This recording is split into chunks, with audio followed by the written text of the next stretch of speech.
today as we just sang the hymns for the saints of the day, you might have noticed the Holy Apostle Titus. I want to talk to you a little bit about him as a basis to which to talk about something in general in the life of the church. So the Holy Apostle Titus was the Bishop of Crete, but you probably better know him as the recipient of a Pauline letter in his name, Titus, in the New Testament. He's a very important figure in the early church. Probably most of us don't think much about who he was or what he did, but I think it's very important to us, especially in our fledgling church here in North America, because Titus was one of the earliest examples of a convert who rose to the rank of a bishop and a co-worker with the apostles. He began his life as a lover of Hellenistic philosophy, poetry, culture, a student of the sciences of his day. He was very well educated. But he also lived a very dissolute life, pursuing the vices of the pagan days that he had. But something did not sit well with him in this type of life that he had, this very secular life, if you will. And he was disturbed one night in a dream, warning him that all his learning, all of his philosophers, all of his culture would not save his soul. And so he took his time. He didn't run off and say, "I repent," and turn his life around 180 degrees overnight. It took a year. He started thinking about it. What was that dream about? Maybe I should start looking outside of what I know. And in Crete there was a strong Jewish community, and he was exposed to the writings of the prophets. And he was struck in particular by the prophet Isaiah.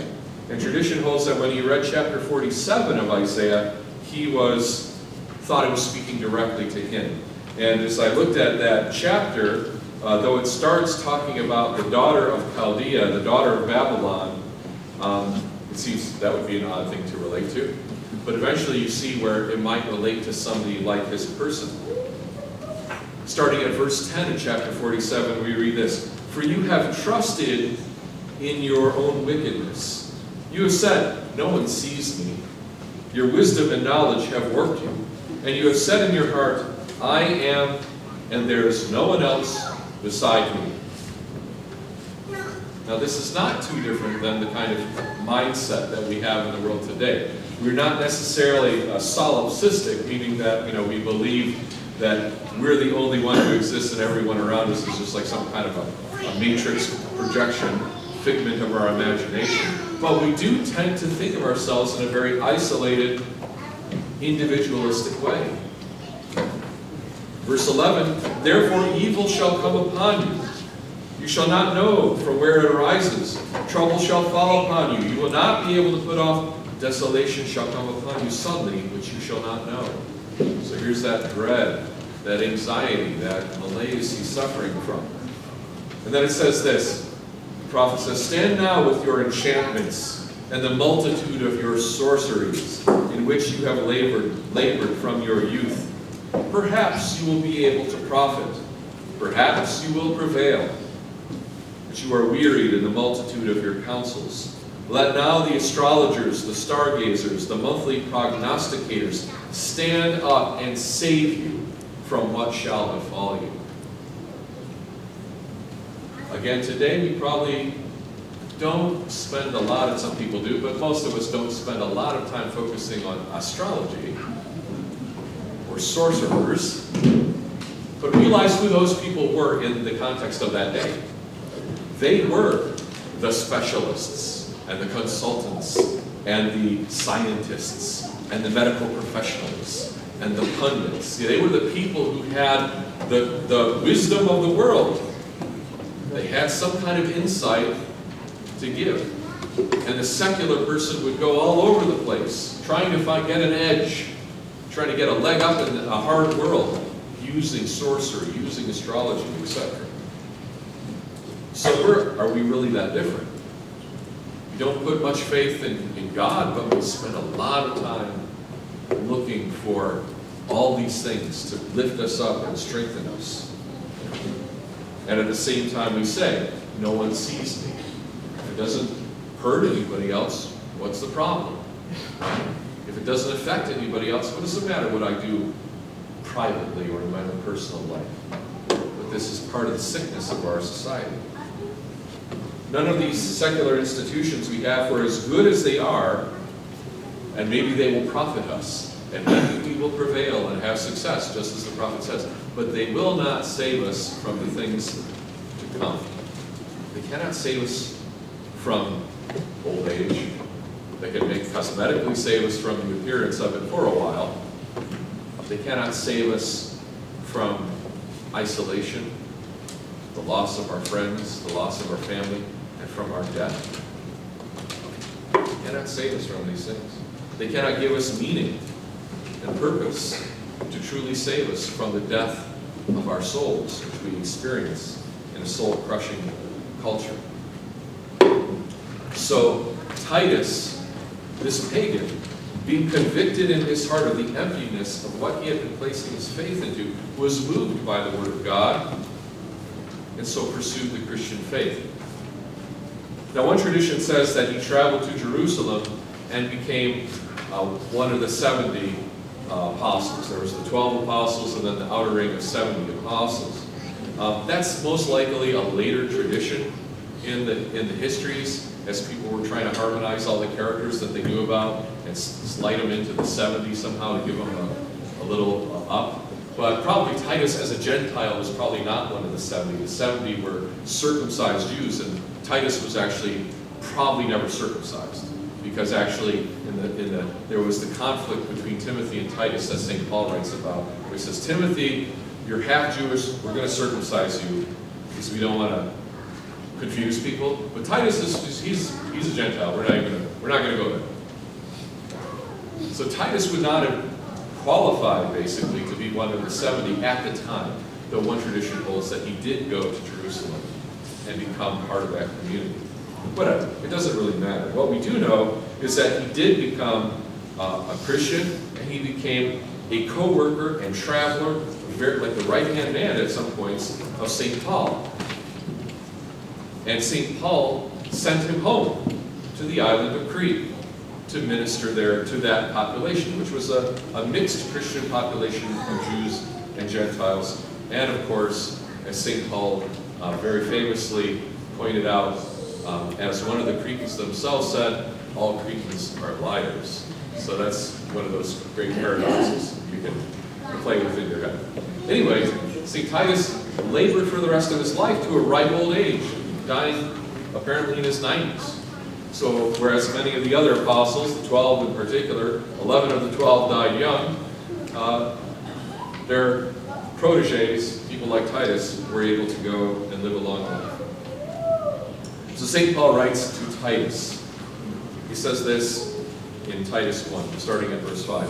For this reason I left you in Crete, that you should set in order the things that are lacking, to appoint elders in every city, as I commanded you. If a man is blameless, the husband of one wife, having faithful children, not accused of dissipation or insubordination. So he said, look for these kind of people to become your priests. Monogamous, sober, having a good family. And this is one of those hard things, because of course all the PKs in the world, have this pressure that they're being told that their parents are being judged based on their behavior, which is terribly unfair, honestly. But that's the reality of life, whether the apostle commanded it or not, right? You always look to the people that you look up to, and if you see their kids are maybe misbehaving or doing something poorly, you say, what's going on in that house? Right? That's how people are. But there's a lesson for Titus in this, because according to St. Ignatius of Antioch, apparently Titus himself was not married and had no children of his own. So he had to kind of understand a little bit about family life. Because when you become a bishop, you take on a huge family. When you become a bishop, every one of these presbyters, these priests that you assign to all these different cities, all these different villages and parishes, they become your sons. And every bishop knows that if his sons live a life of dissolution or insubordination, disobedience and misbehavior, that reflects on them. And it's always a terrible scandal in the church. When we have priests, it's of course horrible when bishops behave badly, but when priests behave badly, how that reflects on the bishop who ordained them or appointed them is extremely painful. It's extremely difficult. Maybe it helps, it doesn't excuse, but it helps explain why we've had so many problems in the world where people are afraid to bring up ecclesiastical discipline. This just makes everybody feel so bad. But St. Paul continues in verse 7, a bishop must be blameless, a steward of God, a caretaker of God, not self-willed, not quick-tempered, not given to wine, not violent, not greedy for money, but hospitable, a lover of what is good, sober-minded, just, holy, self-controlled, holding fast the faithful word as he has been taught, that he may be able, by sound doctrine, both to exhort and convict those who contradict, those who disagree. This is a wonderful list of qualifications for ordination to priesthood, diaconate, and of course to episcopacy. But it's also even a good set of categories for how to be a good man. The church isn't interested in just good bishops, it wants good men. So if you want to find a good man, look for somebody who is not given to wine, not violent, not quick-tempered. Father Tanase in Romania, when I visited him, we were talking with some of the college students on the trip, and he said to one of the boys, he said, "You need to find a good woman." But to the women, he said, "Find a good man, one who's not jealous or greedy or angry or violent or drinks too much." He used the whole list basically from Titus. For men, it was enough just to have a good wife. But for women, look, shop carefully.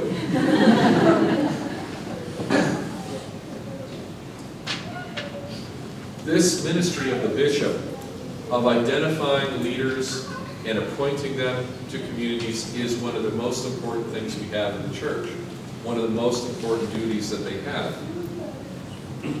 And even though we don't see our bishops nowadays very often, those decisions that they make impact us on a personal level, very deeply. In the beginning, most bishops, many bishops, like many of the apostles, for example, were able to be married men. As I said, Titus himself was an early example of a celibate. And in the beginning, the ratio of bishops to faithful was, of course, very small, but it quickly grew. When the apostles after Pentecost started baptizing people in the thousands, that ratio shoots up very quickly. And by the time of the First Ecumenical Council in Nicaea, 325, there were about 1,800 Orthodox canonical bishops, if you will, in the world. There's plenty of other non-canonicals even by that point as well. That's why they had to have councils and have canons and things like that in the first place. And that was at about a ratio of 20,000 faithful to one bishop. Can you imagine being a bishop over 20,000 people? That's your flock that you're responsible for. And of course, you don't get to know necessarily all of them. You appoint those priests that do that on-the-ground ministry. And in the church in North America, that's actually fairly close to where we're at. We have about one bishop for 20,000 faithful in North America. And that is a wonderful thing for a fledgling church. Because as a result, most of us have met our bishop, I hope, or have had the chance to meet the bishop. And some of us know bishops pretty well, more than one. Some of us have bishops and our family members even, or have had them as family members. And it's a beautiful thing. We have a subdeacon in our church who can boast to having served with almost 40 different hierarchs in his lifetime. And he's still young. We'll have many more. That is a blessing that the ancients probably did not know. That's a gift of the modern miracle of transportation, of the motor vehicle, to be able to go all these different places. But very In the rest of the world, the picture is very different. I posted on Facebook this morning an article from last week by Orthodox historian Matthew Namey in orthodoxhistory.org that shows that a worldwide analysis shows that the current ratio of bishops to faithful is closer to 236,000 faithful to one bishop. You didn't know you had to do math when you came to church today. Sorry, school starts tomorrow, so I'm warming you up. And there are less, if there was 1,800 bishops in 325, there are less than 1,000 today, something around 940 something. So half as many bishops in the world today as there was in the First Ecumenical Council, but millions more Orthodox Christians, something around 222 million Orthodox Christians in the world. If we were to return to Nicene ratios, that would mean we need at least 10 times the number of bishops. And there's not too many people who are interested in signing up for it. It's hard enough to get people to sign up to become priests. And we're thankfully in this country, there's a lot of people excited about faith and converts and people coming into the church, thank God. But the cradle churches, primarily chaplaincy parishes coming from other countries, are not creating that type of fire. They're not creating that type of vocation within their midst to replace the priests who come. So they continually have to draw from the old countries. It's not healthy. It's not the church doing well. So what do you expect when you see how many bishops there are? I'm telling you this because it is important. It's a need we have in our church. Remember, the environmentalists say, think globally, act locally. There's a word parochial from the word for parish. It's not a surprise that parochialism means thinking locally, not very globally at all, right? Being concerned only about your neighborhood, the NIMBYs, the not in my backyards, right? We need to think globally, but act locally by fostering vocations in our parishes to diaconate, priesthood, and God willing, episcopacy. Few of us think about that. Maybe this kid could be a bishop. I've known only a couple kids in my life who I looked at them and said, this person could be a bishop. One of them died at 19 years old. You know, you just don't know. We have to do more. Have to do more. This week, our diocese will be meeting in Michigan on the 90th anniversary of its foundation as a diocese.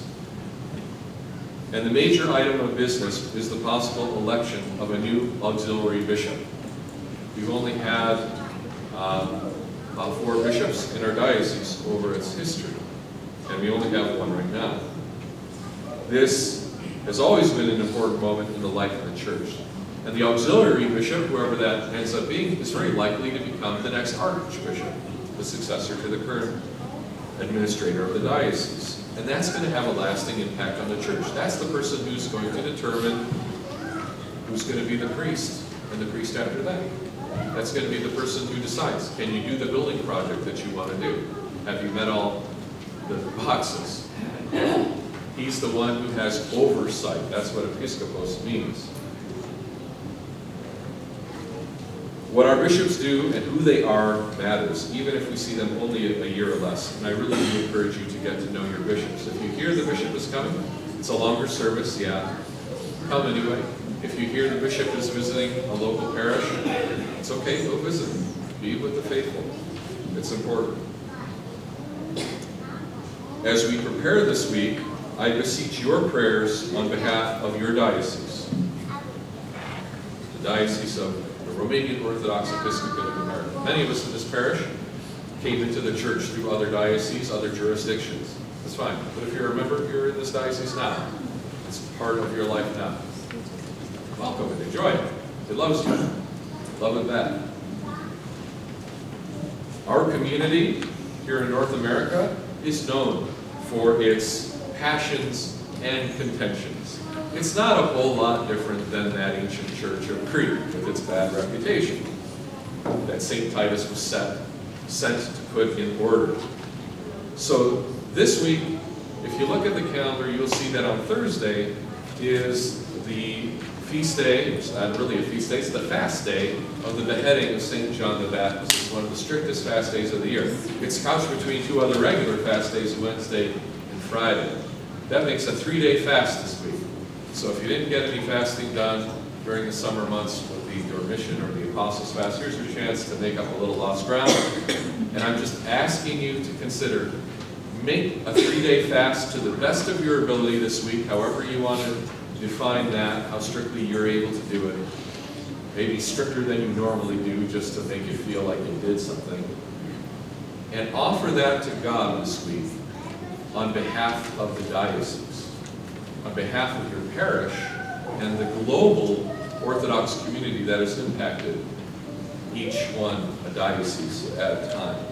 If you're willing to do that, ask God to bless us, the clergy and the lay people of our diocese who are going to be gathering in Southfield, Michigan, outside of Detroit, that we have wisdom, that we have humility, that we have faithfulness, that we have clarity, that we have peace, and that God preserve and uplift and multiply our firearms in peace and for many, many years. Christ is among us. He is and now shall be.